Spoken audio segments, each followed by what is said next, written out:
નમસ્કાર, આપ જોઈ રહ્યા છો જીએસટીવી. હું છું કૃષ્ણા. સમાચારોની શરૂઆત કરીએ મહત્વના સમાચારથી. તો રાહુલ ગાંધી રાયબરેલીથી ચૂંટણી લડવાના છે.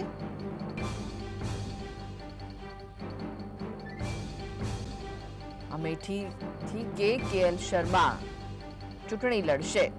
રાયબરેલીથી રાહુલ ગાંધી ચૂંટણી લડવાના છે. કોંગ્રેસના મહાસચિવ પ્રિયંકા ગાંધી ચૂંટણી નહીં લડે. તો કોંગ્રેસે 2 ઉમેદવારોની યાદી જાહેર કરી છે. રાયબરેલીથી રાહુલ ગાંધી ચૂંટણી લડવાના છે, જ્યારે કે આજે રાયબરેલી અમેઠીમાં નામાંકન પ્રક્રિયાનો છેલ્લો દિવસ છે, ત્યારે 2 નામોની યાદી જાહેર કરાઈ છે. રાહુલ ગાંધી રાયબરેલીથી ચૂંટણી લડવાના છે. પ્રિયંકા ગાંધી ચૂંટણી નહીં લડે. અમેઠીથી કેએલ શર્મા ચૂંટણી લડશે.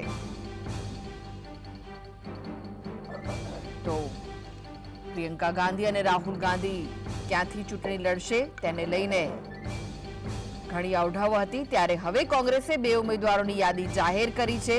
પ્રિયંકા ગાંધીનું ફાઇનલ થઈ ગયું છે કે તેઓ ચૂંટણી નહીં લડે. રાયબરેલી અમેઠીમાં નામાંકન પ્રક્રિયાનો છેલ્લો દિવસ છે, ત્યારે કોંગ્રેસે 2 નામોની યાદી જાહેર કરી છે. રાહુલ ગાંધી રાયબરેલીથી ચૂંટણી લડશે, જ્યારે કે અમેઠીથી કેએલ શર્મા ચૂંટણી લડવાના છે. તો મહત્વના સમાચાર મળી રહ્યા છે. અમેઠીથી કેએલ શર્મા ચૂંટણી લડશે.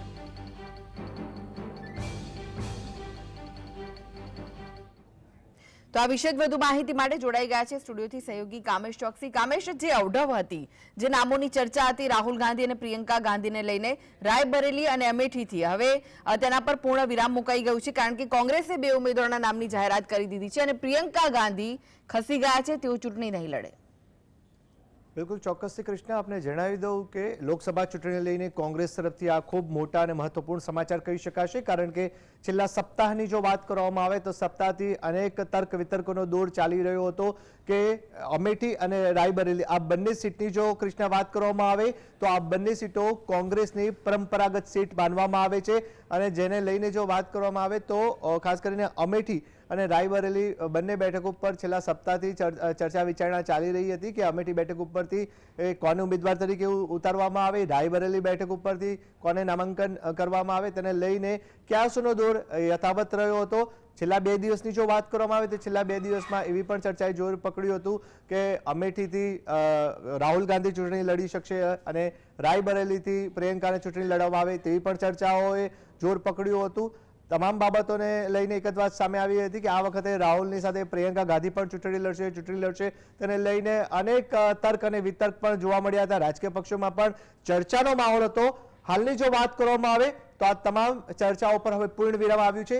સત્તાવાર રીતના જાહેરાત કરવામાં આવી છે, અને જેને લઈને વાત કરવામાં આવે તો રાયબરેલીની સીટ ઉપર રાહુલ ગાંધી લોકસભાની ચૂંટણી લડશે. તેને લઈને વાત કરવામાં આવે તો રાયબરેલીમાં ભાજપના ઉમેદવાર દિનેશ સિંહ છે, જે યોગી સરકારના મંત્રી પદે છે, રહી ચૂકેલા છે, તેમની સામે રાહુલ ગાંધી તેમને ટક્કર આપશે.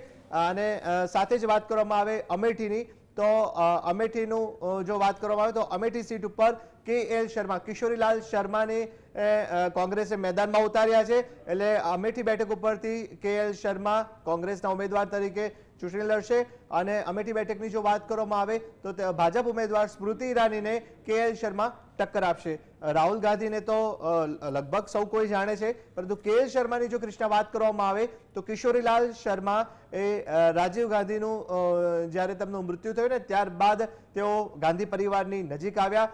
ખાસ કરીને સોનિયા ગાંધીની જો વાત કરવામાં આવે તો સોનિયા ગાંધીના તેમનું જે કામકાજ હતું, રાજકીય કામકાજ હતું, તેની પર તેઓ પૂરી દેખરેખ કરી રહ્યા હતા.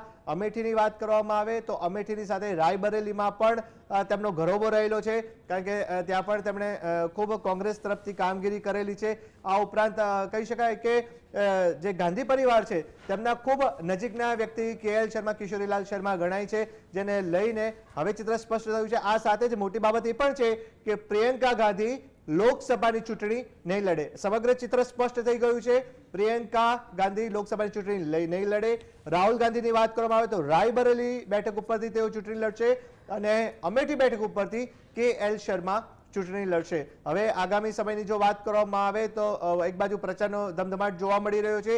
આજની વાત કરવામાં આવે કૃષ્ણા તો રાયબરેલી અને અમેઠી આ બંને બેઠક ઉપર ઉમેદવારી પત્ર ભરવાનો આજે છેલ્લો દિવસ છે, જેને લઈને હાલમાં જે જાણકારી મળી રહી છે તેને લઈને જો વાત કરવામાં આવે તો સોનિયા ગાંધી નામાંકન પ્રક્રિયા વખતે પણ હાજર રહે તેવી પૂરેપૂરી શક્યતા વ્યક્ત કરવામાં આવી છે અને જેને લઈને હવે આ બેઠકો ઉપર પણ સમગ્ર દેશની નજર રહેશે, કારણ કે અમેઠીની જગ્યાએ હવે રાહુલ ગાંધીની જો વાત કરવામાં આવે તો રાયબરેલી બેઠક ઉપર તેઓ ચૂંટણી લડવાના છે।